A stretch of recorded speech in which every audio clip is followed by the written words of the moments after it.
selfie గొంతు దున్ని బిగించి భర్త హత్య అంటే ఇది ఎట్లా కనిపిస్తుందంటే ఒక పక్క మహిళలలో ఎందుకేమని ఈ ఆక్రోశం అదేవిధంగా మగవాళ్ళు గతంలో సతీ సావిత్రి సినిమా చూసిన నేను భర్తను చంపడానికి వచ్చినటువంటి యమధర్మరాజు కాళ్ళు మొక్కింది అయా నా భర్తను కాపాడు కాపాడు అన్నది కానీ ఇవాళ చూడండి భర్తనేమో భార్యను చంపుతుడు భార్య భర్తను చంపుతూ ఇదేం కల్చర్ రా బాబు నాకు అర్థం కాదు నేను ఎన్నడూ వినలే రోజు వారంలో ఇప్పుడు గత 2 నెలల నుంచి ఇవే స్టేట్మెంట్లు మొదలు పెళ్లి తర్వాత లవర్ తోటి కలిసి చంపడం పండుకున్నటువంటి భర్తను చంపడం ఇది ఏమిటి ఇది ఏమి ఆచారం నాకు అర్థం కాదు ఆలుమొగలంటే ఏది చిరకాలంగా కలిసి ఉండాలని పూజారి కూడా ఏది పుస్తకంటే ముందు చెప్తాడు మీరిద్దరు కలిసి ఉండాలి జీవితాంతం మీరు బంధం అంటారు ఇది ఆ ఆచారమే పోయింది మీరు దస్తారు సరే మరి పిల్లల సంగతి ఏంది వాళ్ళ కుటుంబ సభ్యులలో పిల్లలు మగవాళ్ళు ఆడపిల్లల సంగతి ఏమిటని ఎవడన్నా ఆలోచన చేస్తుంటా అందుగురించే నా ఉద్దేశంలో మేధావులు దీని మీద ఆలోచన చేయాలి అదేవిధంగా మహిళా సంఘాలు కూడా ఆలోచన చేయాలి ఏంది ఇది నాకు అర్థమైతే లేదు ఒకే రోజులో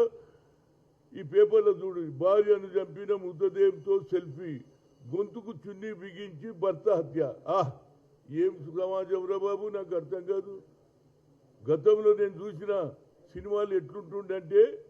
భార్యాభర్తల అనుబంధం తల్లిదండ్రులకు ప్రేమ చేయడము తల్లిదండ్రులకు ఏది చనిపోయే వరకు ఆదరించినటువంటి సమాజంలో మార్పు ఎందుకు వస్తుందో నాకు అర్థమైతే లేదు ఇవాళ టీవీలు వచ్చినాయి సెల్ ఫోన్లు వచ్చినాయి కానీ కొత్త ఆచారాన్ని కాపాడడానికి ప్రతి ఒక్కరు కూడా ఇంటెలెక్చువల్స్ కానీ అదేవిధంగా జ్యుడిషియరీలో ఉన్నటువంటి లాయర్లు కానీ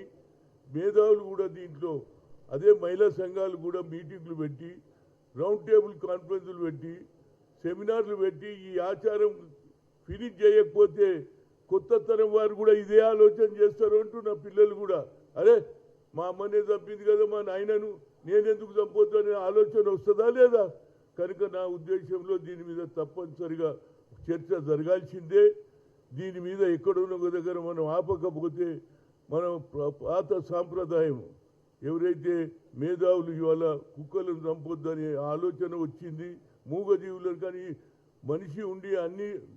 తెలుసుకున్నటువంటి మగవాళ్ళు కానీ ఆడవాళ్ళు కానీ కొత్త కల్చర్ వచ్చింది కొత్త కల్చర్ను ఆపడానికి ప్రతి ఒక్కరు కూడా ప్రయత్నం చేయాలని కోరుతున్నాను ఎందుకంటే రాజకీయాలు నడుస్తూనే ఉంటాయి కానీ సమాజంలో వాళ్ళ పిల్లల భవిష్యత్తు ఏం కావాలి తల్లిదండ్రులే కొట్లాడుతుంటే పిల్లలు కూడా అదే అలవాటు అవుతారా లేదా రేపు పెళ్ళి అయినాక ఆయన ఆ అమ్మాయి అరే మా అమ్మనే మా నాయనని చంపింది నేనేం చంపొద్దు అని భర్త చంపే కల్చర్ వస్తుంది అనేది ఆవేదనతో చెప్తున్నా దీని మీద తప్పనిసరిగా మేధావులు ఆలోచన చేయమని చెప్తున్నా అదేవిధంగా మహిళా సంఘాలు కూడా ప్రతి ఇష్యూలో మాట్లాడతారే మీ మహిళలలో మార్పు ఎందుకు వచ్చిందో దాని మీద కూడా మహిళా సంఘాలు మీటింగ్లు పెట్టాలి ఏది మేధో మంత్రం పెట్టాలి